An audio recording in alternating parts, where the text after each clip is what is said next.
सास को हुआ अपनी भूल का एहसास। राधा जी एक आम मध्यम वर्गीय परिवार की मुखिया थी। वे अपने बेटे शुभम और बहू मनीषा के साथ रहती थी। एक बेटी सीमा थी जो कि शादी के बाद अमेरिका में बस गई थी। राधा जी के पति की मृत्यु बहुत पहले ही हो चुकी थी। शुभम और मनीषा की शादी को 5 साल हो गए थे, लेकिन अब तक उनकी कोई संतान नहीं थी। राधा की बहू मनीषा भी जॉब करती थी, जो कि राधा जी को बिल्कुल भी नहीं सुहाता था। वे जल्द से जल्द दादी बनना चाहती थी, लेकिन मनीषा और शुभम यह अच्छी तरह से जानते थे कि अभी मनीषा का जॉब करना कितना जरूरी था। राधा जी अपने बेटे शुभम से इस बारे में बात करती तो शुभम किसी न किसी बहाने से बात को टाल देता था। इसलिए वे मनीषा को ही परेशान करने के बहाने ढूंढती रहती थी ताकि वह अपनी जॉब छोड़ दे। और अभी कोरोना काल में तो मानो उनके मन की मुराद ही पूरी हो गई थी। हालांकि वे दिल की बुरी नहीं थी, लेकिन पोते की चाह में वे न चाहते हुए भी ऐसा कर जाती थी। अपनी हम उम्र सहेलियों को दादी बनते देखकर उनका मन दुखी हो जाता था। उस दिन भी घर में ऐसा ही कुछ हुआ। ऑफिस में काम की वजह से मनीषा देर तक सोती रही और राधा जी को अच्छा खासा मौका मिल गया। ये क्या बहू, अभी तक सो रही हो? पता है सुबह के 10 बज गए हैं। शुभम भी बेचारा कब से उठकर ऑफिस के काम पर लग गया है, और तुम हो कि अभी तक सोई पड़ी हो। चलो अब उठकर उसके लिए चाय नाश्ता बना लो। मुझसे कुछ भी नहीं हो पाता है, वरना मैं तो तुम्हारे भरोसे कभी ना रहती, खुद ही सब कर लेती। सॉरी माँ जी, वह देर रात तक काम चलता रहा, इसलिए सुबह सुबह ही सो पाई थी, इसलिए समय तक का पता ही ना चला। आप चलिए, मैं अभी जल्दी से आती हूँ। हाँ हाँ ठीक है, मेरा कुछ नहीं, पर शुभम को देख लो, उसे कुछ चाहिए तो नहीं? कब से उठा है बेचारा। हे भगवान, मुझे जल्दी से ठीक कर दे ताकि मैं अपने बेटे का ध्यान रख सकूं। राधा जी ने नाटकीय अंदाज में कहा। राधा जी ने अपनी बहू मनीषा को उठाते हुए कहा। मनीषा ने घड़ी देखी तो वाकई 10 बज गए थे। आज उसकी आंख कैसे नहीं खुली। वह जल्दी जल्दी अपने काम निपटा कर हॉल में आई तो शुभम अपने लैपटॉप के साथ ऑफिस के काम कर रहा था। उसने किचन में जाकर चाय नाश्ता बनाया और फिर रात के बर्तन साफ किए और झाड़ू पोछा करके नहाने चली गई।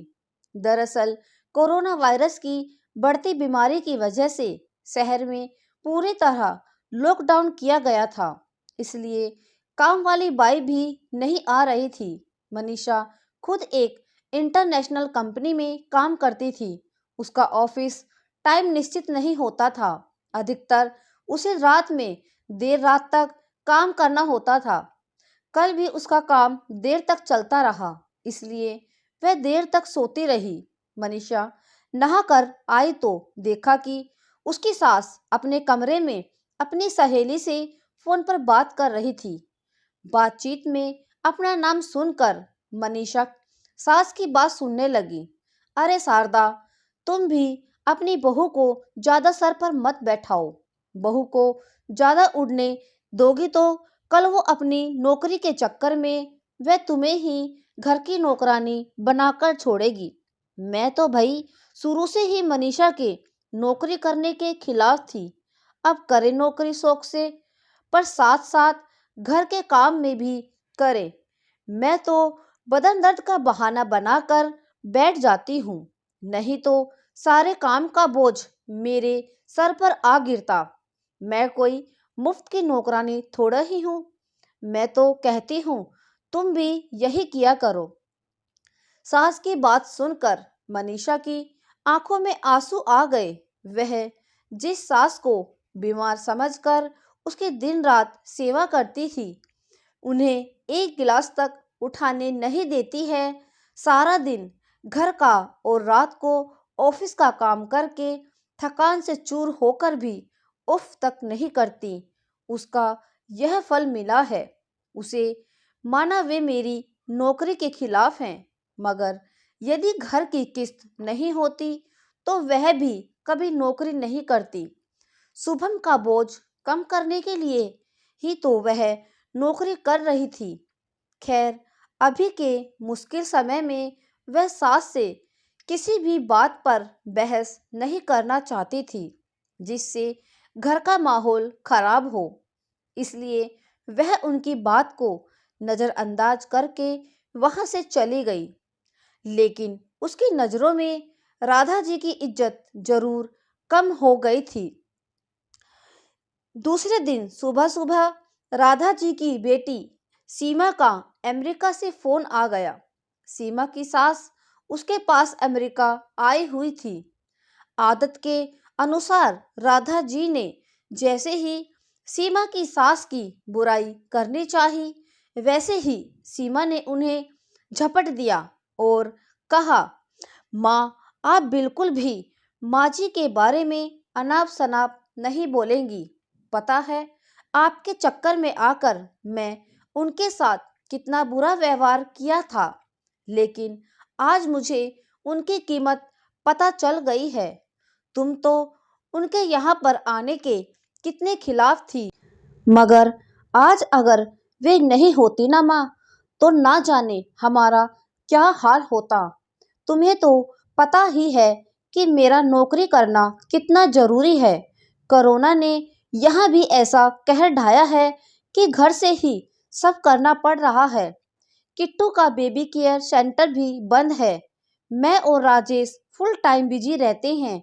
ऐसे में माँ जी ने ही अकेले किट्टू के साथ साथ पूरे घर का सारा काम संभाला हुआ है। मुझे कुछ भी नहीं करने देती है। अगर वे नहीं होती ना माँ, हमारा क्या होता, यह सोचकर ही रोंगटे खड़े हो जाते हैं। सच में माँ, वे कोई साधारण महिला नहीं है, बल्कि मेरे लिए तो देवी के समान है। मेरा इतना अपमान करने के बावजूद। और सीमा रोने लगी। उसने फोन कट कर दिया।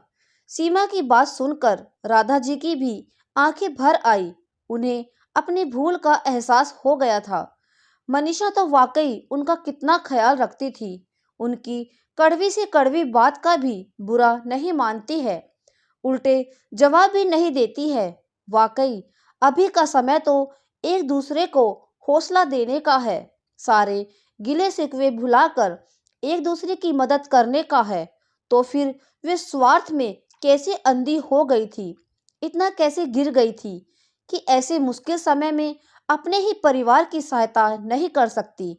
उन्होंने उसी समय मनीषा को बुलाकर उसके सर पर प्यार से हाथ फेरते हुए कहा, मनीषा, आज से घर के कामों की आधी जिम्मेदारी मेरी रहेगी। मैंने आज तक तुम्हें जो भी कहा और किया उसके लिए सॉरी। चलो अब तुम जाकर आराम करो, खाना मैं बना लूंगी। इधर सास का बदला हुआ रूप देखकर मनीषा की भी आंखों में आंसू आ गए और अपनी सास के प्रति उसके मन में फिर से पहले वाला सम्मान वापस आ गया था। शायद हमारे जीवन में मुश्किल समय आता ही इसलिए है कि हमें एक दूसरे की अहमियत का पता चल सके। अपनी गलतियों का एहसास होने और आगे बढ़कर माफी मांगने से वाकई इंसान छोटा नहीं बल्कि बहुत बड़ा हो जाता है, राधा जी की तरह। तो दोस्तों, यह कहानी आपको कैसी लगी कमेंट में जरूर बताएं। वीडियो को लाइक करें, शेयर करें, हमारे चैनल को सब्सक्राइब करें। Thank you.